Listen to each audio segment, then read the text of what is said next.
So glad you can join us. Welcome to the C Sport Report, where dark days may be ahead for the Trinidad and Tobago national men's senior football team. Well, that's if the insolvent TTFF can't resolve their legal battles in a timely manner.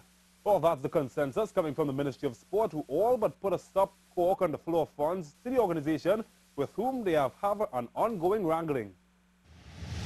Empty tanks will be what the TTFF will be running on for some time to come, as the Minister of Sport indirectly pronounced that no major lump sum of funding will be granted to football's governing body anytime soon.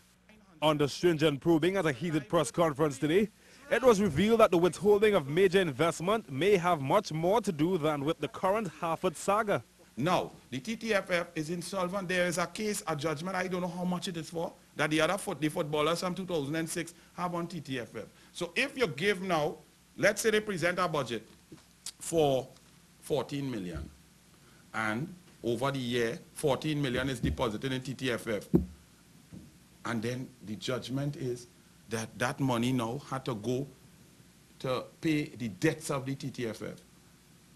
It means that $14 million that was intended for development and moving football forward is lost. The sport minister insists, however, that teams will and are being given hand-me-down funding on a game-by-game basis once the management of the teams apply early, giving account for how every penny will be spent. And while the Soca Warriors return from St. Kitts tomorrow morning, still unpaid, the minister is adamant that it is their management's fault that they were left without money. The tickets, how the team reached, were paid by the ministry. Furthermore, all of this talk about people and get money, the ministry, no ministry operates within a 2-day period. Anybody know if you have a sports day or anything, you send it in. If it's recommended, it goes to the deputy, the director of physical education. If it's above a certain amount, it goes to the permanent secretary, goes down to the accounts department, it's approved. They have 3 people to do a check. One have to check it, vet it, one have to write it, and the next one have to print it. So the normal turnaround period for money in a ministry is about 6 weeks. When questioned about the timeline of the TTFF's request for funds for the tournament, the minister responded saying, very late. I don't have it here, but very late.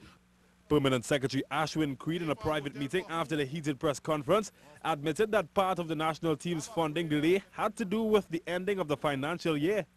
Creed further noted that approval has already been granted for the players and coaches' stipend to be paid, but admitted that it is above his head in regards to the timeline when the credit will be released for actual payment.